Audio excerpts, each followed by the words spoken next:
Mitosis का ऐसा process है जो कि हेल्प कर रहा है सेल काउंट और सेल की ग्रोथ में। Meiosis important होता है is important because it ensure that all organisms produced by sexual reproduction contain the correct number of chromosomes।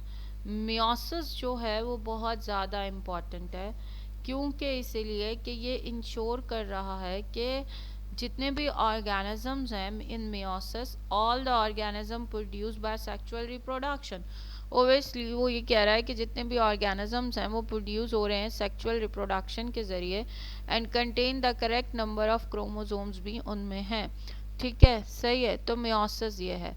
अब आगे हम चलते हैं, तो हमने माइटोसिस वर्सेस मेयोसिस के बारे में बात की है कि क्या डिफरेंशिएशन है माइटोसिस वर्सेस मेयोसिस में। देखो जो माइटोसिस है ना, एंड में देखो तो 2 डिप्लॉइड डॉटर सेल्स बनते हैं।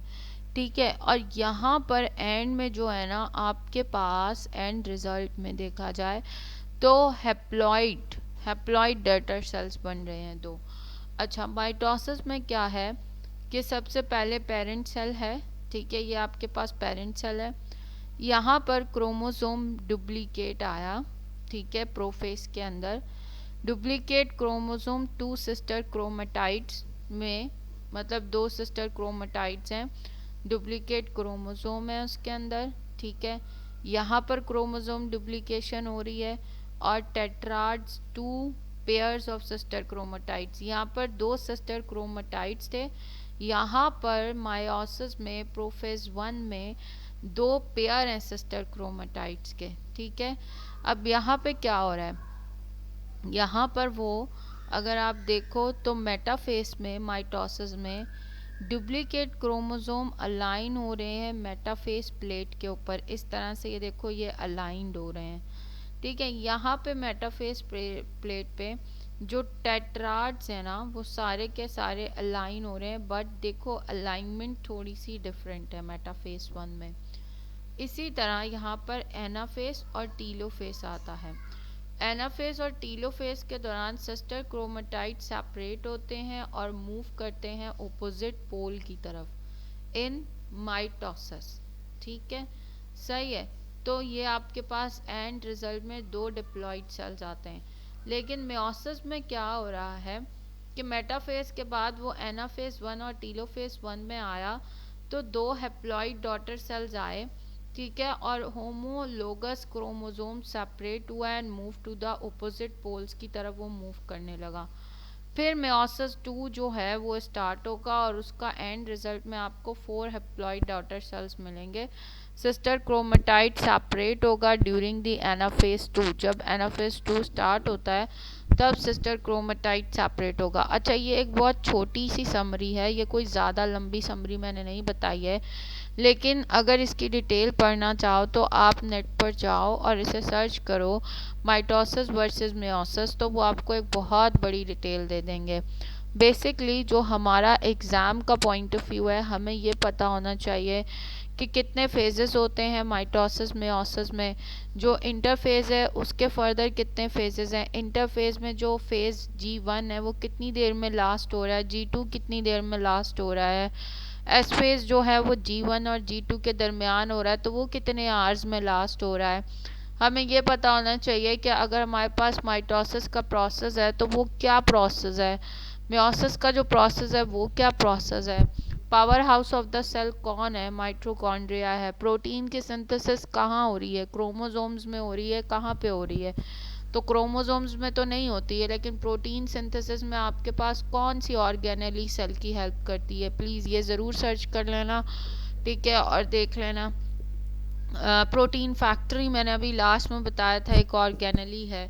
सही है, हम उसे प्रोटीन फैक्ट्री भी बोलते हैं, तो वो कौन सी ऑर्गेनेली है। इस तरह से आप हर एक ऑर्गेनेली का फंक्शन, प्लीज़ इस तरह से आप हर एक ऑर्गेनेली को डिफ्रेंशिएट करो और देन सेल की डिवीजन पे आ जाओ। ठीक है, अब उसके बाद हम आगे चलते हैं, तो हमारे पास connective tissue, epithelial tissue, muscle tissue, nervous tissues हैं। टाइप ऑफ टिश्यूज़ में क्या है, body tissues can be classified into 4 basic types. According to function और स्ट्रक्चर्स। देखो according to the function, according to the structure, चार basic types में tissues जो हैं वो डिवाइड हो रहे हैं ना। तो एपिथेलियल टिश्यूज हैं, कनेक्टिव टिश्यूज हैं, मसल टिश्यू हैं, नर्वस टिश्यू हैं। कौन कौन से हैं? Epithelial tissue, connective tissue, muscle tissue, nervous tissue. अब आ जाओ function of the epithelial tissue. अब एपिथेलियल टिश्यू का फंक्शन क्या है? तो functions of epithelial tissue have three major functions. इसके जो है ना चार मेजर फंक्शंस हैं। अब तीन मेजर फंक्शंस हैं, सॉरी। एक तो ये सेलेक्टिव बैरियर्स के तौर पे काम करता है, ठीक है, दैट लिमिट और at the transfer of substances into and out of the body. ये क्या करेगा? लिमिट करेगा, ठीक है, और ऐड करेगा। ट्रांसफ़र ऑफ सब्सटेंसेस होंगे, ठीक है, किस तरह से लिमिट करना है, किस तरह से ऐड करना है। जो भी ट्रांसफ़र ऑफ सब्सटेंसेस हो रहे हैं इन और आउट ऑफ द बॉडी, ये एक सेलेक्टिव बैरियर के तौर पे काम करता है। एक नंबर टू में सिक्रीटरी सरफेसेस आती हैं। आपके पास जो है ना epithelial tissue as a secretory surfaces के तौर पे भी काम कर रहा है। कैसे? That release product produce by the cells on to their free surfaces, ठीक है, ये ऐसे प्रोडक्ट्स को रिलीज करवाएगा जो प्रोड्यूस हो रहे हैं by the cells on the free surfaces, और ये एक प्रोटेक्टिव सरफेस के तौर पे भी काम करता है। That resist the abrasive influence of the environment। तो तीन तरह से एपिथेलियल टिश्यूज का फंक्शन है। वो एपिथेलियल टिश्यू आपकी हेल्प कर रहे हैं बॉडी में, एज अ सेलेक्टिव बैरियर काम कर रहे हैं, एज अ सिक्रीटरी सरफेसेस काम कर रहे हैं, और as a protective surfaces work कर रहे हैं, ठीक है। अब इसके बाद हम आते हैं, हमारे पास नेक्स्ट है एपिथेलियल टिश्यू है। एपिथेलियल टिश्यू क्या है? वो कवर कर रहा है बॉडी के सरफेसेस को and line the hollow organs, ठीक है। They cover the body surfaces and line the hollow organ body cavities and dug into also form glands, ठीक है। ये क्या करेगा? जितने भी बॉडी की सरफेसेस हैं उन्हें कवर करेगा, और जो भी हॉलो ऑर्गन्स बॉडी कैविटीज़ के हैं, ठीक है, उनको भी लाइन अप करता है और ग्लैंड्स को फॉर्म करता है। तो इसमें भी एपिथेलियल टिश्यू की भी टाइप्स होती हैं। सिंपल स्क्वाइमस एपिथेलियम होता है, देखो बिल्कुल सिंपल है। सिंपल कोबॉइडल जो है वो कुबॉइड्स की फॉर्म में है। सिंपल क्लॉमिनर एपिथेलियम है।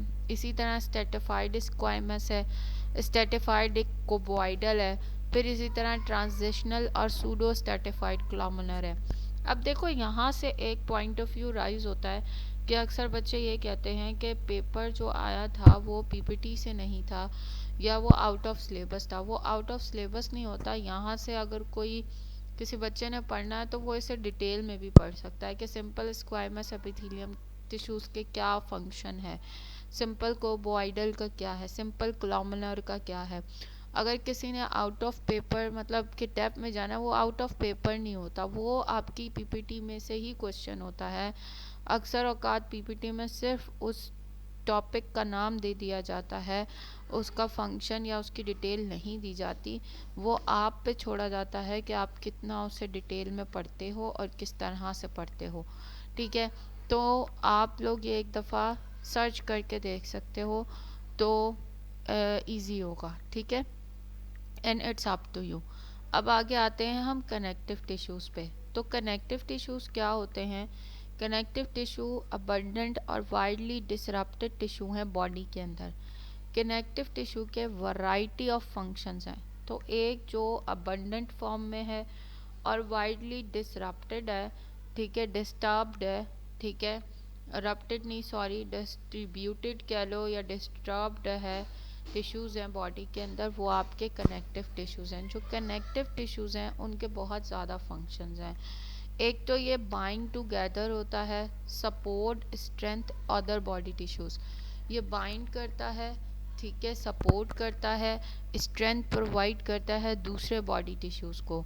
Blood a fluid connective tissue is the primary location of stored energy, ठीक है। ब्लड अ फ्लूइड कनेक्टिव टिश्यूज़ ये एक प्राइमरी लोकेशन इसकी क्या है कि एक तो स्टोर करना एनर्जी को, reserve, and main source of immune system. Immune system का जो मेन